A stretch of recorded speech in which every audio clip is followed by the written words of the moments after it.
Welcome back, guys. Today we are joined by Dee, who is the founder at Kafari Partners. So welcome to the podcast, Dee. Maybe you can start by telling us a little bit about what you guys do and yourself. Yeah, so I own my own management consultancy business, which is predominantly focused on finance, that accountancy piece. There's strands to it, whether it be it transformation, AI, including climate change, and that piece on a work as well. So this is predominantly Kafari Partners C-suite together with, elements of treasury as well. So treasury risk management and that sort of thing. And what sort of ICP do you find that you serve the best? It depends, to be fair. Our list of clients kind of like range from large corporate listed businesses, not necessarily in the UK, but across Europe, even extending beyond those shores. But increasingly, private equity, VC-backed small businesses, which are looking to scale and expand as well, and then address some of their pain points. So it kind of like depends on the ask, if that makes sense. So each client's a bit different, but it encompasses some of these strands or a few of these things which Kafari Partners does. Okay. And then if you're looking across the industry right now, obviously everybody is talking about AI. What sorts of trends are you seeing in the AI space, and how is it affecting your clients, or any other trends that maybe you'd like to chat about? Yeah, I guess, what I'm seeing across my client base is pretty much a consistent pattern. Organizations are becoming more markedly cautious and around discretionary spend. Decision cycles are being stretched, there's thresholds are rising, and anything that isn't tied directly to a measurable or a financial outcome is being paused, unfortunately, or it's being phased or reframed, I should say. Even well capitalized organizations, which are large in nature, also pushing for shorter payback periods. They want an element of defense in terms of bringing in consultancy firms like myself on engagement tasks. And it's becoming more and more tightly scoped and directly tied to an element of resilience and that operational efficiency. That's kind of like some of the things that I'm seeing at the moment. Okay. And so what would you say have been some of the biggest challenges that you've faced at Kafari Partners over the last 12 months, let's say? Yeah. Okay. So what I've been seeing is there is a more of a longer internal approval process. More stakeholders get involved in sign off. They look for consultancies to do low risk engagement rather than large ones, which then cover multiple months. There's pressure to reduce costs, increase speed, and a shift towards capability building rather than sort of like an open-ended advisory, if that makes sense. Hmm.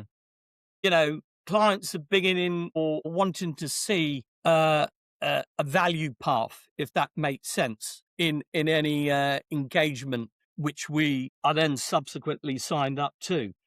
Tighter deadlines, smaller phases, very much a fundamental shift from a nice to have to a more or must move the needle kind of in inverted commas, that type of thing.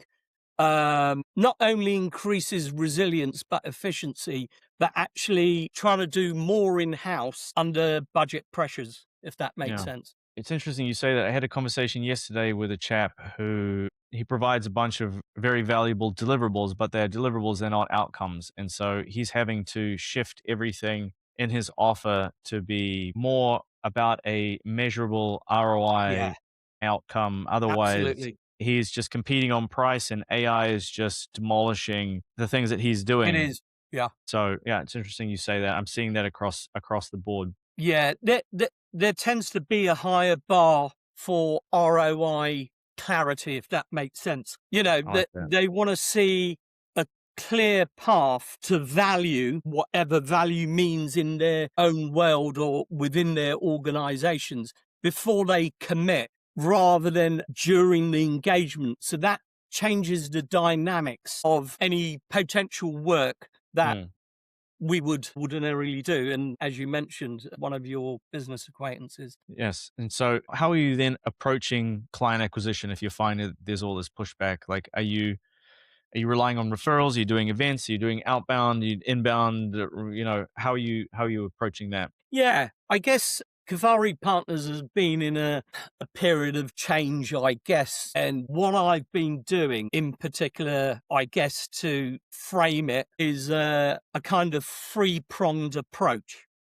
So, firstly, what I've been doing, or what the practice has been doing in this current climate, is essentially embedding AI into our own consulting workflows, not as a cost cutting gimmick, but a way to deliver value faster with less friction for the clients who are also subsequently under pressure to justify every pound and dollar, if that makes sense.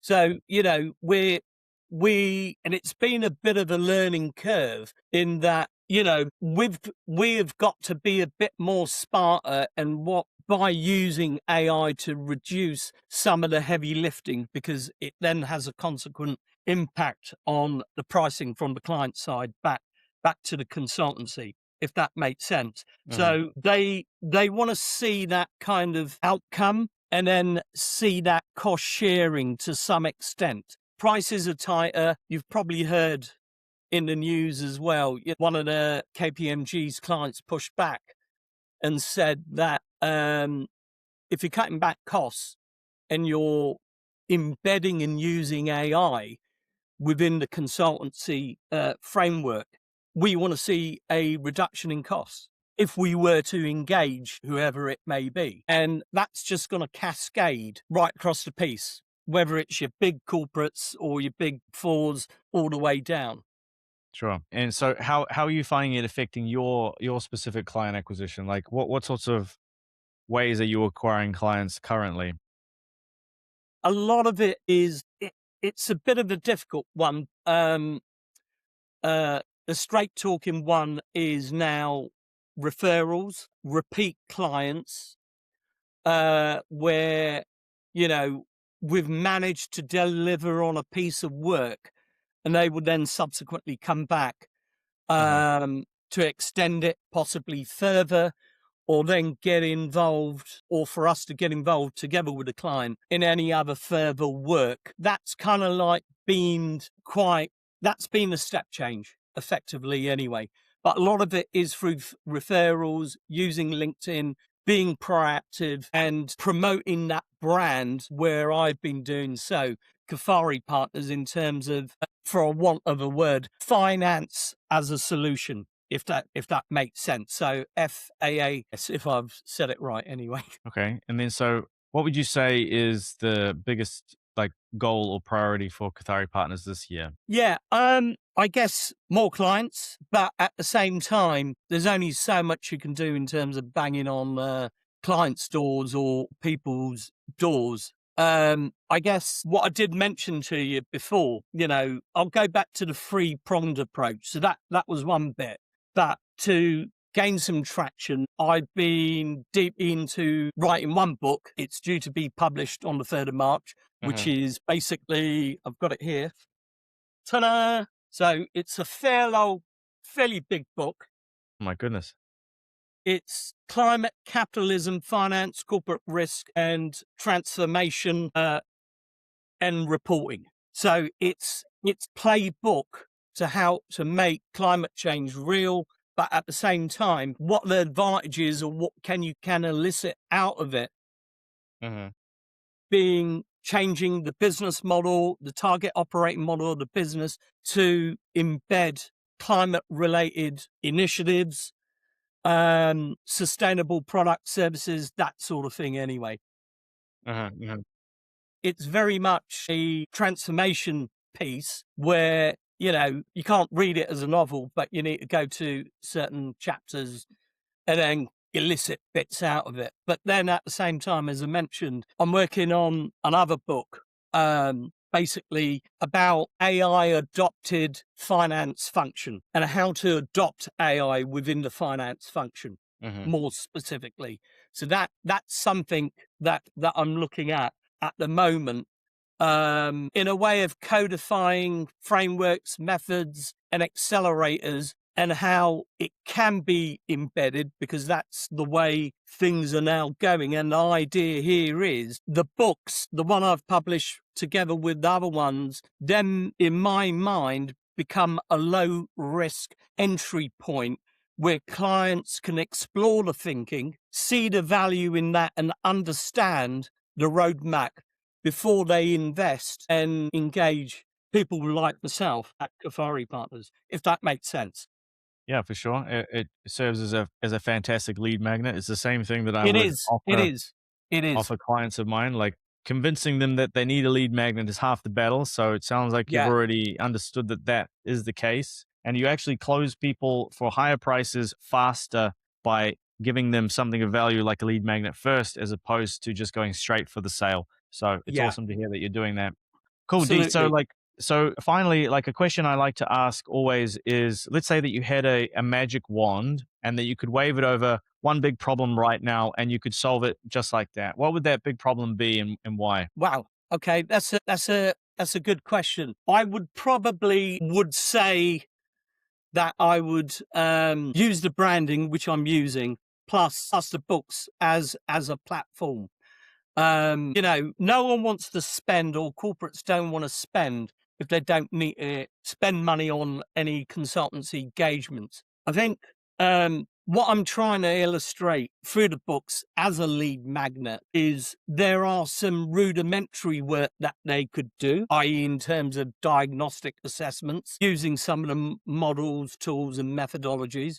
But then, in terms to make it real, it would then require the knowledge and experience and the skill set of Kafari Partners to come in and then embed it and then make it real. This then serves as a start point for clients to think about what is their problem? What's exactly their problem statement? Does this book solve it? Maybe it does, maybe it doesn't. But then it offers something tangible Mm, whereby they can then say, well, this book is quite detailed and it illustrates the level of experience and knowledge and what we can then bring. And that I guess, to answer your question, would be hopefully my magic wand. And that's what I'm trying to do. hmm. Whether it works or not, I don't know. But it's worth a try. But for Okay. me, it's low risk to do this, but then the consultancy payback after that could well open up. And that's what I'm hoping my magic tool or wand is, and that's the books, Okay. or Perfect. the successive books anyways. I love that. All right. Well, D, I mean, I appreciate your insights and coming on the show today. If people are listening and they maybe want to connect with you, where can they go? The best way is through LinkedIn. You'll be able to track me down on my full name, Dee Singh Kothari. Feel free to reach out. Any specific questions, I'm more than happy to share knowledge as well as some insights right across, not a problem. Always happy to network with like-minded people and, who are in a bit of a jam, if I can Perfect. Well, help. I'll make sure to leave links in the description. But thank you for coming on today and sharing your insights, D. And thank you guys very much for watching. We'll see you in the next episode. Great. Thanks a lot. Take